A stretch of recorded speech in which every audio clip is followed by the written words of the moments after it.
Our objective is just to keep improving our performances. I think you saw that today. And, then the byproduct is competing to try to get a win. And we want to do that in every game. I tell you all the time how MLS games, anyone can beat anyone. So as long as we compete and we continue to improve our performance, we should be in games. I think there's a lot to be happy with these last two games. Is there one thing that most impressed you today from the team? I think when I look at the last two games, in general, it's the resiliency to come back when things don't go your way. And we talk about that all the time. We went down in both games and we were able to come back into the game and get the lead and eventually win the games. So I think that's what I'm most happy about so far. And what does it say about this midfield? Three homegrowns, all from Chicago, all American, that they could go out and dominate a game like this, even when the midfield has been so challenged these last couple of weeks. Yeah, we're down, excuse me, we're down numbers and people have to step up. And, Sergio's played every game so far, so has Guti. They've done a good job. But Mauricio came in and did a good job. And, it's next man up mentality with this group. That's it from Alex. Next, we'll go to Joe Schatz. Thanks, Jess. Thanks, Greg. Appreciate the time. Greg, curious, seemed like the high press today was really causing a lot of trouble for Toronto. Curious how you thought that went and the way it led to pretty much both goals, or not both goals, but the Bamba to Gutman goal in the first half. I think we try to be compact. From that compactness we want to move into high pressure and turn the opponent over in good positions, and we were able to do that at times today. But, for me, it really starts with compactness. And, at times we lost it in the game, and that's something we need to keep focused on during the week. And it looked like we saw a slightly more aggressive Sergio Orahel Jr. Was that the directive, or is that just kind of a result of him growing in the game? No, I think there were spaces for him to move up into, especially when we got the ball on the in the left side of the field. There's space on the weak side for him to find, but in general, he was supposed to control build up, be a little bit lower in build up from midfield, and I thought he did that well. Thank you very much. Thanks. Next, we'll go to Jim Alexander. Hey, Coach, great win.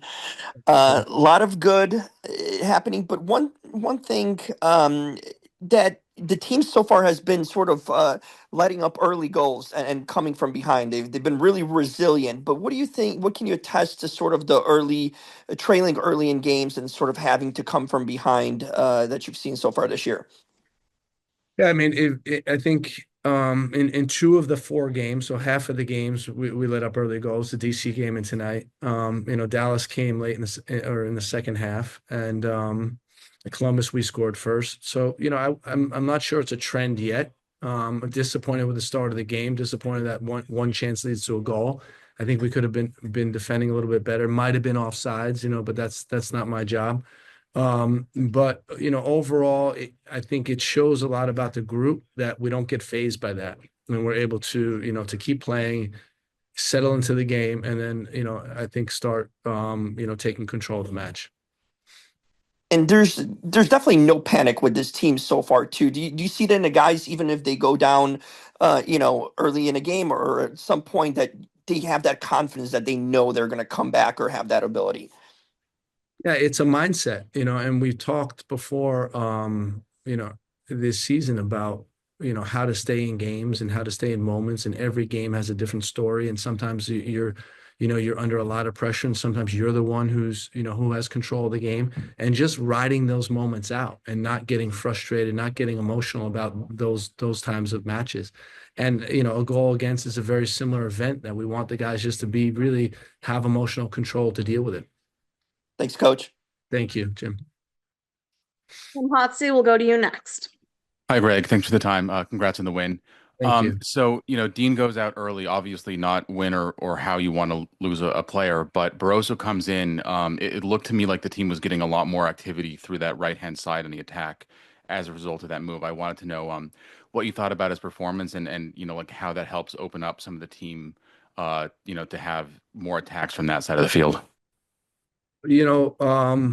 Leo's a guy that came in and made a good impact last week, and I thought he did the same this week, and it's good to see. We want competition for spots, And Leo was playing every game until he got injured. So, I think the competition's great.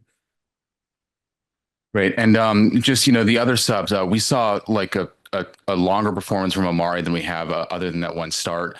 And it looked like he was getting more active kind of across the pitch. What did you think of his performance? And then if you could give me a little bit about what you saw from Marin in his first minutes of the season. Yeah, Marin is a technical player. You can see he's good under pressure. What I really like about him is passes and moves to take up new space, does a good job of that. And then Amari, was disappointed, obviously, not to start the game, but I think he handled it in the best possible way he could. And that was, come on and show why he should be playing. And I think he did a really good job defensively. And then, was able to hit a couple counters where he got, had a really dangerous goal scoring opportunity. All right. Thank you. Thank you. And Kirill will go to you. Hi, Coach. Congratulations on another great win. I Thanks. want to talk to you compared to, for example, the match against DC United and also against Columbus. How satisfied are you with your backline's composure today, especially in the closing stages of the game? I think we're improving, and that's good to see. We talked with the team about just continue to build on performances and get better. And the back line has certainly done that. And I think, the center back pairing is starting to gel, getting much more comfortable with each other. The individual performances of the back line are improving every game. So those are some good signs. But we have to take it and keep moving forward because we're not there yet. And looking ahead to next week, going back across the border against the Vancouver Whitecaps, who one of the few teams that in the first 3 rounds scored more than the Fire, a team that's yet to draw or lose a game. What's the perspective going into that game? Does it feel like a step up, a bigger test than any match so far? We'll have to check out the video and see what they're doing. Get familiar with them. But they're league leaders right now and deservedly so. Thank you. And last question for Coach. We'll go back to Alex. So I know you said there's not a correlation between club and national team, but between your last couple of trips to this part of the world and the national anthems, what the crowd was like there, is there any personal satisfaction for you that you were able to get the win here? We just want to win games, and that's the most important thing to me. It's all that other stuff surrounding the game isn't what I focus on. We focus on the team and getting better and trying to win soccer games.